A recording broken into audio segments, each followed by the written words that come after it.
Hola, ¿cómo están? Nos encontramos nuevamente esta semana en la hora industrial, donde tenemos estos 25 o 30 minutos de entretenida conversación. Hoy día el tema que nos convoca es robótica, automatización, tecnología, y tenemos dos invitados espectaculares. Vamos a partir con los invitados de afuera. Nos acompaña Mauricio Felan, politólogo, miembro del equipo de la Biblioteca del Congreso Nacional, que le tocó coordinar en su momento la mesa público-privada de robótica, organizada por el Grupo Interparlamentario Chileno-Japonés de la Cámara de Diputados. Bienvenido, Mauricio. Gracias. Y nos acompaña también Álvaro Geria, ingeniero civil industrial y académico de nuestra Escuela de Ingeniería Industrial. Contarles que en este espacio, que nació al alero de ir difundiendo y compartiendo el quehacer de la ingeniería industrial, una vez a la semana hacemos esta actividad. Obviamente las opiniones son responsabilidad de quienes las emiten y no necesariamente representan el pensar de nuestra institución, que es la Universidad de Valparaíso, pero la idea es compartir temáticas de interés a nuestra comunidad de referencia. En ese sentido, Mauricio, me gustaría saber un poco qué fue esta mesa público-privada de robótica, de qué se trataba, dónde está la conversación en esa área, desde la mirada que le dieron ustedes como Cámara de Diputados o como Biblioteca del Congreso Nacional. Bien, bueno, hola Mauro, hola Álvaro, la verdad que es un gusto poder compartir con ustedes, poder además aprender mucho sobre este tema y seguir obviamente conociendo. Mira, la mesa público-privada de robótica nace como nacen muchas ideas, ¿no? O sea, quizás de coincidencias, de hechos fortuitos, quizás de algunas ideas que surgen en conversaciones bien informales. Esto ocurrió el año 2017, en la última gira presidencial de la entonces presidenta Michelle Bachelet, que fue a Japón. Y dentro de la comitiva presidencial estaba el diputado Isacort. Había obviamente también algunos un grupo de empresarios chilenos, habían estudiantes del Liceo Abdón Cifuentes de Conchalí, y estaba también mi jefa, la Sofía Calvo, que es la jefa del programa Asia Pacífico de la Biblioteca del Congreso. Y entonces, en algún momento, en alguna de las actividades de las actividades oficiales, se reunieron con un grupo de ingenieros de la Universidad O'Higgins, un grupo de ingenieros chilenos que estaba allá en Japón, en ese momento haciendo algún tipo de estancia de investigación en temas de robótica. Y, y como los alumnos del Liceo Abdón Cifuentes también estaban allá por temas de robótica, surgió en la conversación la necesidad de hacer una instancia de diálogo, de coordinación, de cooperación, eh, de colaboración más o menos horizontal que permita unir todos los esfuerzos que se estaban haciendo sobre el tema robótica. Y así fue como nació la idea de hacer la mesa. En ese entonces el diputado Isacort, que ahora es diputado de Chile en la Organización de Estados Americanos, era el presidente del grupo interparlamentario chileno-japonés. Y él dijo, bueno, vamos a echar para adelante esto. Así que ahí le pidió a la biblioteca, a través de Sofía Calvo, que se hiciera cargo de alguna manera de coordinar esta mesa y de poder conciliar a la mayor cantidad de actores que estuviesen relacionados con la robótica. Y así fue como a mediados del 2017 tuvimos la primera mesa robótica, donde principalmente fue una sesión de proyección en la que se exploraron los distintos temas y donde se invitaron como lo dice su nombre, mesa público-privada, se invitaron a actores de distintos ámbitos. Se invitó a gente de la Corfo, del Ministerio bueno, de lo que en ese momento era la creación del Ministerio de Ciencia y Tecnología, entre otros. Del mundo gremial fue el Colegio de Ingenieros, ahí Mauro nos estuvo ayudando a que fuese en ese entonces el presidente, el señor Christiansen, eh, y también fue por parte de ACTI el señor Soto. Entonces, la verdad que tuvimos una súper variopinta y concurrida participación y a partir de ahí se empezaron a realizar mesas, sesiones de las mesas más temáticas Es decir, abordamos, por ejemplo, para la segunda sesión abordamos el tema de la automatización en la minería, ¿no es cierto? Y ahí fue el profesor Javier Ruiz del Solar y llevó a toda esta mesa, todo esto que nos habíamos juntado de una manera tan formal en el Congreso, en el ex Congreso, los llevó a Rancagua para ver cómo era la operación remota de la maquinaria en la mina. Y después la tercera sesión fue sobre educación. Entonces invitamos y vinieron personas y grupos que estaban encargados del tema de la educación, Rodrigo Quevedo, Carlos Melo de, de la Universidad de Concepción, o sea, una cantidad impresionante de personas que no necesariamente están en grandes instituciones, sino que están a pulso, eh, sacando adelante proyectos de innovación en robótica y la verdad las cosas que eso es lo que ha sido. Para terminar, esta mesa robótica ha tenido más sesiones temáticas, donde abordamos, por ejemplo, recientemente la robótica y la pandemia, y ahora último, en agosto de este año, ya llegó el momento en que presentamos de alguna manera, y eso lo puedo contar más adelante, pero una hoja de ruta, producto de una consulta que tuvimos para ver cómo seguimos adelante, y tomó la posta la Universidad O'Higgins, que es la encargada entonces de proyectar y de llevar esto, tomando todo lo que nosotros construimos desde el 2017 para acá. Oye, en ese sentido, Álvaro, consultarte, hay un mito urbano cuando hablamos de robótica, automatización, todo el mundo asume que son o eléctricos o informáticos o mecánicos. En esta conversación, ¿dónde estamos los ingenieros civiles industriales cuando hablamos de automatización, robótica? ¿En nuestra área, en nuestro campo, o estamos invadiendo un área de otro? ¿Cómo lo ves tú, Álvaro, que tienes una vasta experiencia en esta área? Bueno, gracias, Mauro, y gracias por lo que contó Mauricio, me parece muy interesante. Mira, la verdad es que los procesos, digamos, los ingenieros, y ocupé la palabra, lo dije al revés, los ingenieros observamos la realidad bajo un prisma que se llama un prisma del paradigma sistémico. Y cuando estamos hablando del paradigma sistémico, nosotros hablamos todo como proceso. Entendemos que hay una caja que le entra algo, ocurre una magia y sale algo. Y desde ese punto de vista, como nosotros construimos este modelo de la realidad, porque cada uno tiene una interpretación distinta, nuestro modelo en base a procesos es muy similar a lo que se utiliza finalmente en la robótica, porque ya en los años 60, Stafford Beer, un cibernetista muy antiguo, dijo en una conferencia, en los años 60, dijo, si somos capaces de describir algo, vamos a ser capaces de automatizarlo.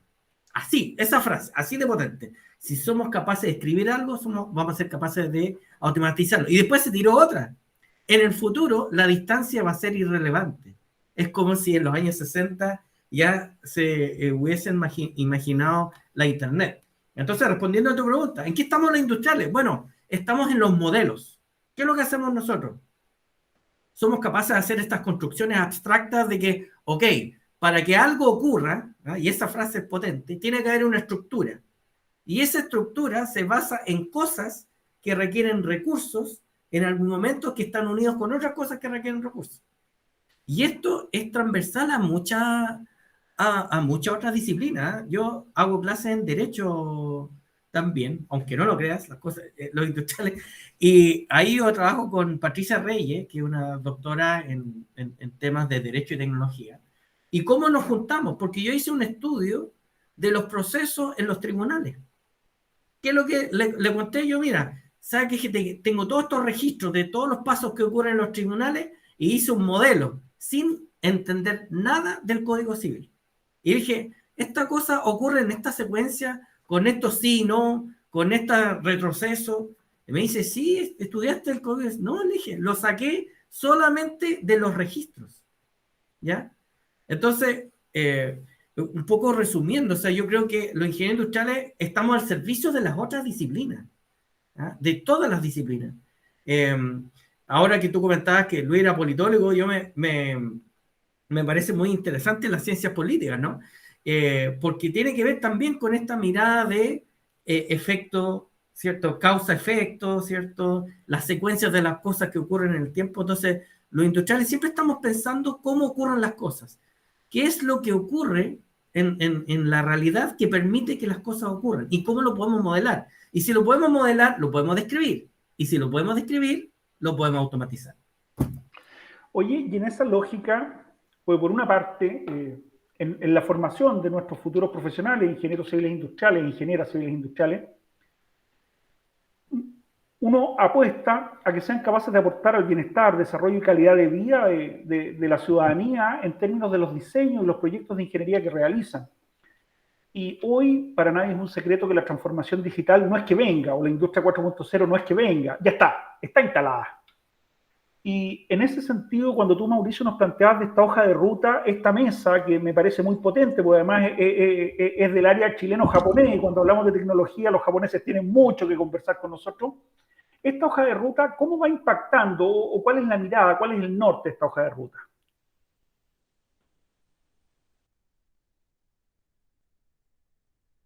Mauricio, estás muteado, estás muteado. Perdón. Sí, es una hoja de ruta que, dependiendo del punto que se mire, puede ser poco ambiciosa, porque trata de contextualizar a la realidad chilena, ¿ya? Que está, obviamente, donde hay problemas de todo tipo, pero principalmente presupuestarios, y donde a veces los procesos políticos toman más tiempo debido a ciertas taras de burocratización, entre otras cosas. Pero la hoja de ruta toma varios elementos. Te voy a contar concretamente lo que es una hoja de ruta en este caso. Pero dentro de los elementos que toma está justamente lo que nos comenta Álvaro, o sea, esa multidisciplinariedad de la robótica que obviamente cuando se ve expresada en los procesos formativos o en el proceso de desarrollo, de construcción, cobra mayor relevancia y necesita de esfuerzos y del trabajo mancomunado de distintos actores.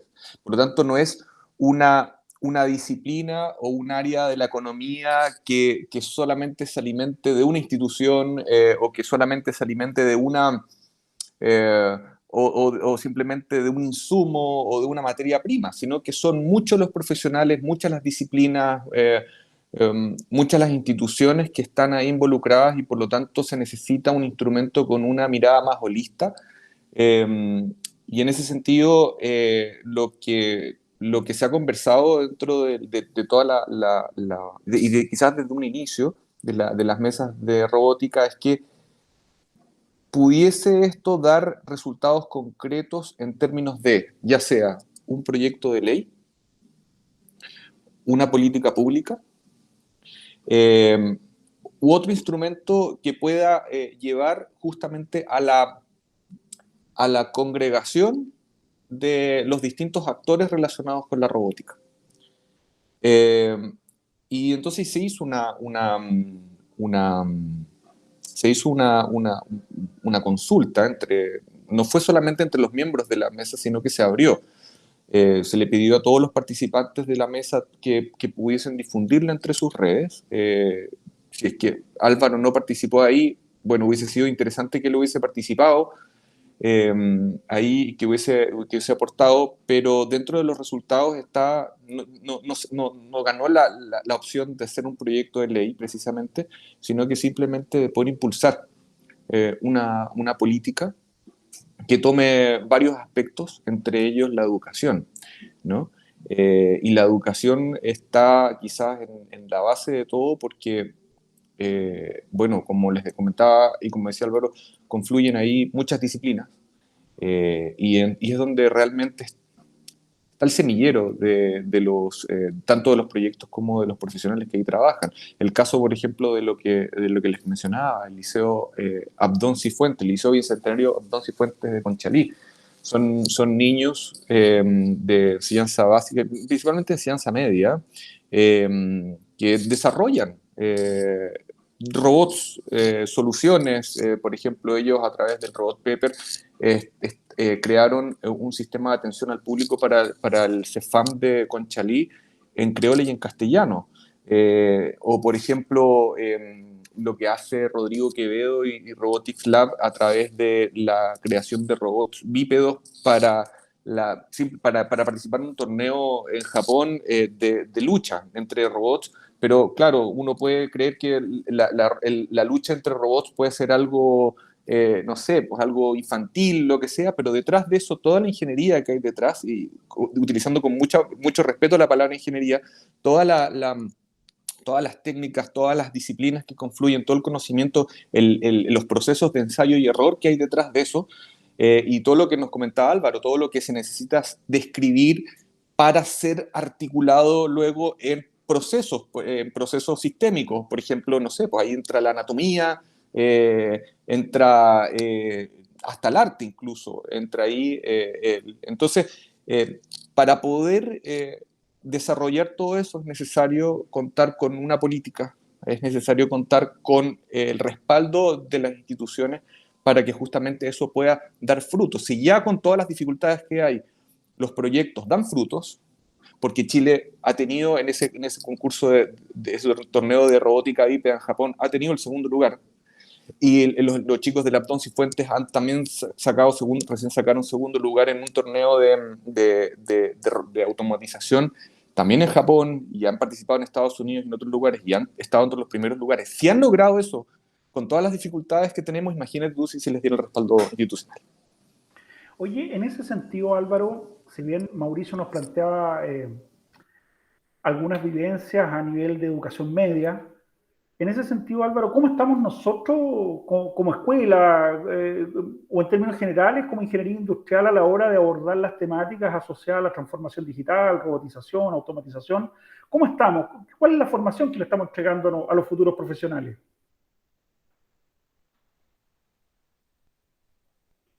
Ahora sí. Ya.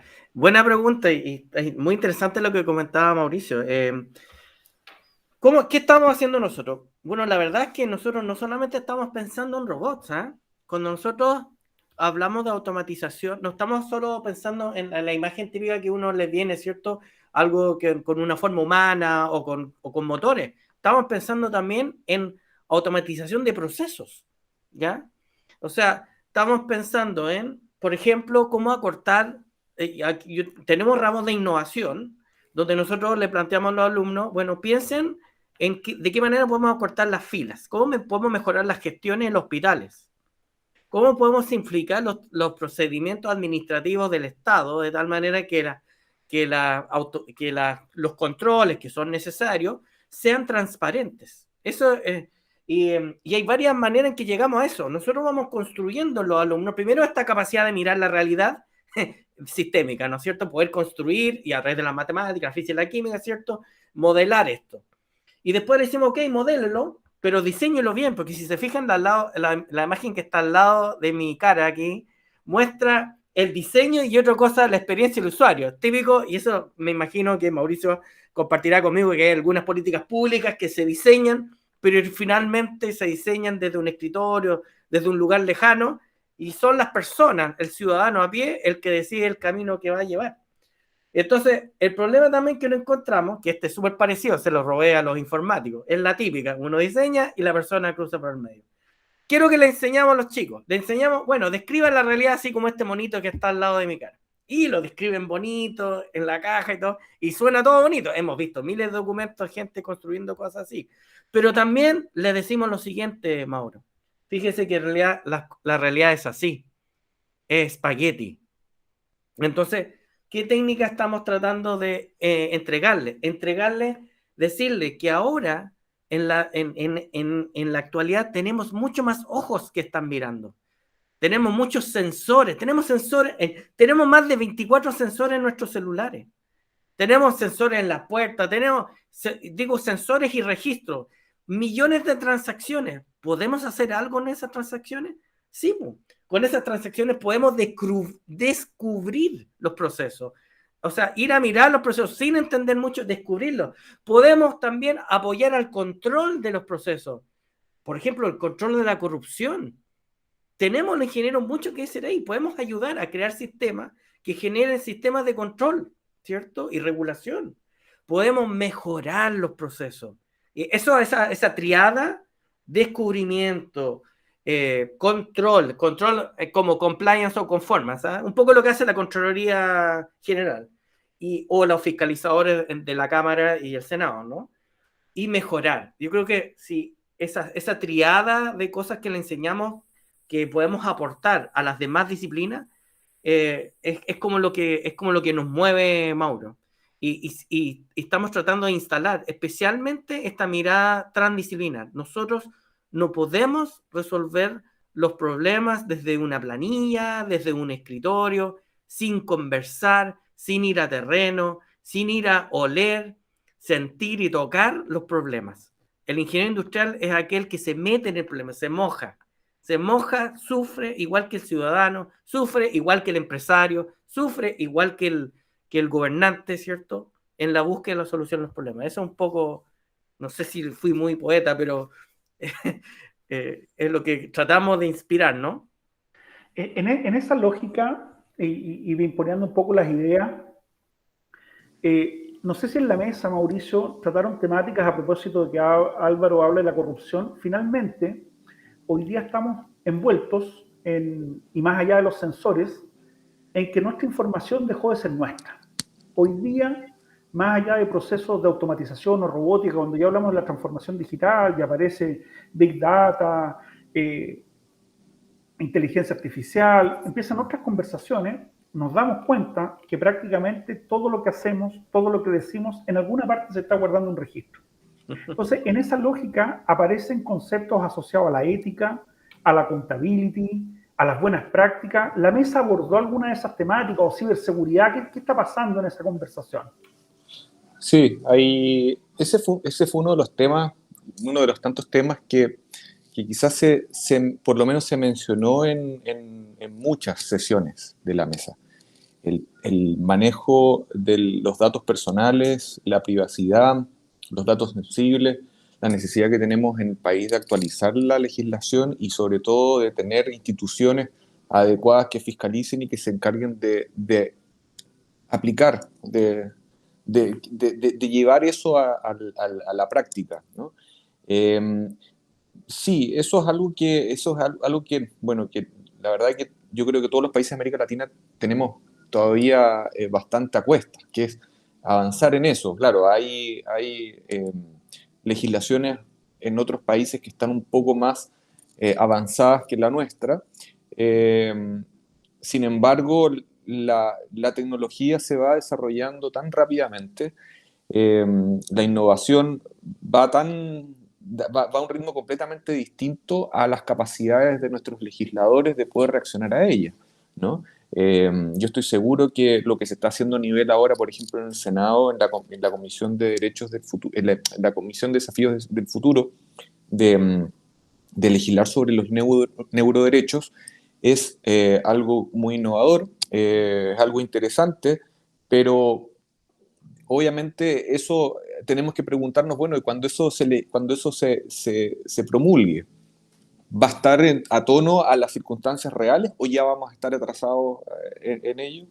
Y eso es algo que es una realidad mundial, pero que yo siento que le hace falta discusión, porque una cosa es lo que pueden hacer nuestros legisladores y otra cosa es lo que, poco comentaba Álvaro, o sea, lo que pasa en la práctica, lo que el ciudadano a pie necesita y de alguna manera lo que le está afectando, ¿no?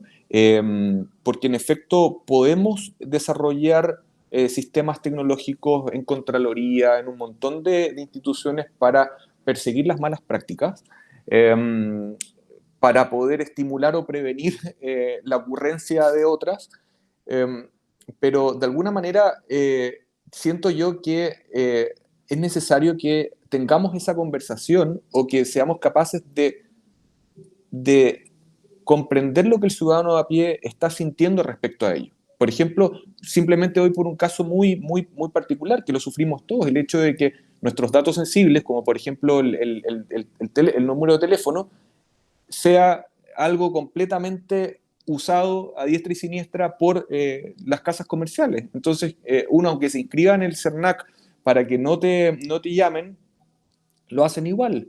Y te llaman de distintas casas comerciales para ofrecerte tarjetas, para ofrecerte las fundaciones para pedirte donaciones, y hay un sinfín de instituciones más. Entonces, de alguna manera, ¿cómo nosotros podemos tener una legislación que responda justamente a esas necesidades, a esas falencias que tiene el sistema y las necesidades que tiene la ciudadanía, pero por otra parte, que eso permita el desarrollo de tecnologías que sean capaces de advertir estos problemas y de alguna manera ponerle fin? Entonces, yo siento que estamos al debe, siento que tenemos una buena...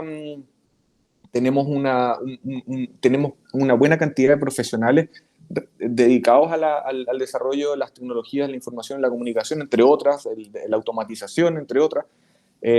Tenemos capital humano en Chile como para desarrollar eso, pero siento que no está conversando esa capacidad instalada con los sistemas y tampoco está funcionando con el tercer eje, que son las necesidades de la ciudadanía.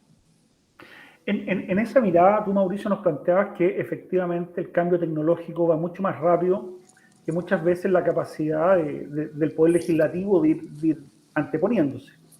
Y en ese sentido, Álvaro, nosotros que somos una universidad del Estado, que tenemos nuestros titulados son absolutamente reconocidos por un excelente profesionalismo, ¿cómo estamos cautelando hoy día este comportamiento ético, comprometido, responsable de nuestros estudiantes y futuros profesionales con el poder que va a significar muchas veces estar diseñando sistemas que van a trabajar con grandes volúmenes de información sensible a las personas? ¿Cómo nos aseguramos de que sean éticos, sean responsables en su comportamiento?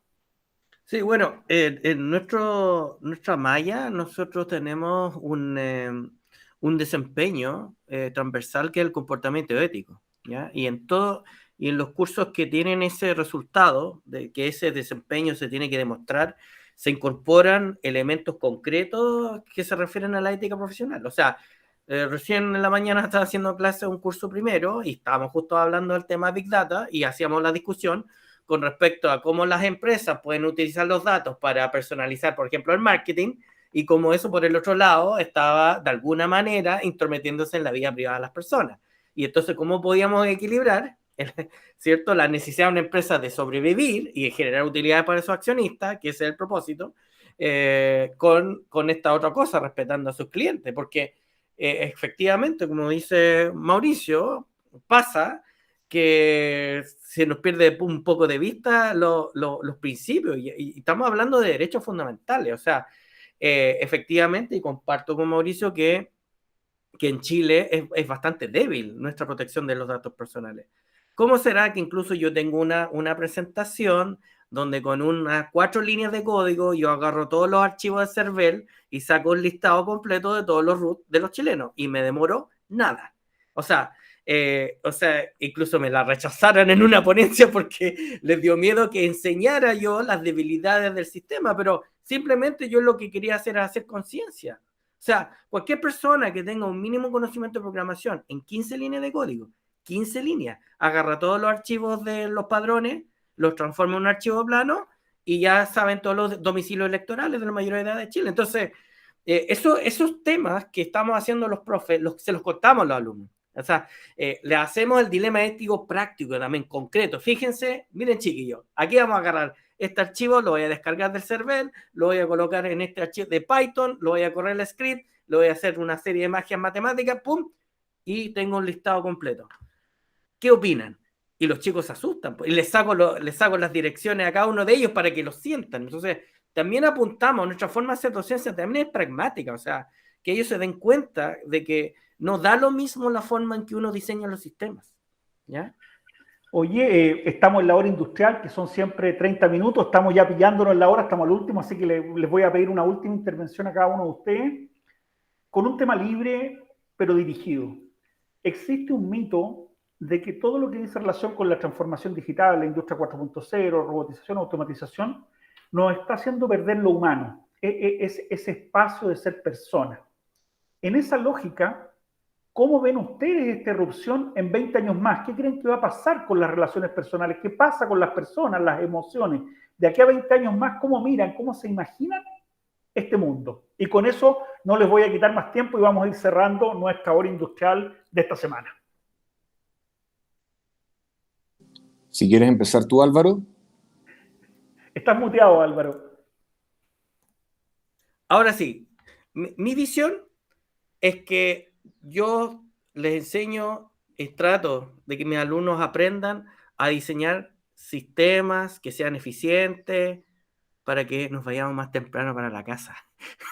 Eso es lo que yo quiero. Yo quiero que trabajemos menos, que en la medida de lo posible dediquemos nuestras mentes a capacidades cognitivas de orden superior, no a elementos mecánicos, a movimientos repetitivos. Y ojalá busquemos hacer más eficientes todos los trámites y todos los procesos que existen ahora, que creo que la pandemia fue un súper buen ejemplo. Se podía. O sea, habían cosas que se podían sin papel. Y construir sobre eso. Mi sueño es que la automatización sirva para que yo pueda ir a un concierto, escuchar música, pintar, andar en bicicleta, tener una vida de mejor calidad. Súper interesante. Yo quiero agarrarme también de lo que dice Álvaro, de lo que dijo ahora y lo que dijo en su respuesta anterior, porque hace años me tocó en el Congreso del Futuro conocer a un ingeniero indio que se llama Sugatra Mitra, y él planteó algo bien interesante a propósito de lo que dice Álvaro. Él dice que los procesos de automatización van a solucionarnos tantos problemas, que entre ellos uno de los problemas más importantes que nos va a solucionar es el de la producción. Es decir, vamos a tener que trabajar menos, vamos a estar más seguros y posiblemente nuestro problema va a ser qué vamos a hacer con el ocio. Eso es lo que planteaba él. Es decir, cómo nosotros administramos nuestro ocio y nuestra vida con el entendido de que a mayor producción y al encargarse las máquinas de hacerlo, recibiremos también una renta universal, pero eso es luego de otro cuento. Lo que quiero decir es que ahí justamente entra lo que decía Álvaro anteriormente, y es sobre los dilemas éticos y sobre esa construcción ética del ser humano que nosotros tenemos que tener. Y ahí es cuando Sugatra Mitra señalaba de que nuestra educación no solamente tiene que ver con la incorporación de ciertas herramientas, sino el aprender a pensar y cómo ese pensamiento nosotros lo equipamos de valores, lo equipamos de aquellos criterios que nos permitan coexistir, vivir bien, desarrollarnos y finalmente formar una sociedad mejor. Oye, junto con agradecerle, ya estamos finalizando, solamente una inquietud. Creo que los desafíos son miles, creo que la tarea que nos queda es titánica, pero con la tranquilidad de que hay muchas instancias que hoy día están empujando y apoyando a través de las políticas públicas, a través de la educación y otra serie de instancias este desarrollo, y creo importante que lo miremos como una oportunidad más que como una problemática muchas veces, que creo que es la visión que ustedes han tratado de plasmar. Yo nuevamente agradecerles estos 25, 30 minutos que estuvieron con nosotros, y la próxima semana estaremos con otra temática en la hora industrial. Muchas gracias. Gracias. Gracias. Un gusto. Un gusto. Chao.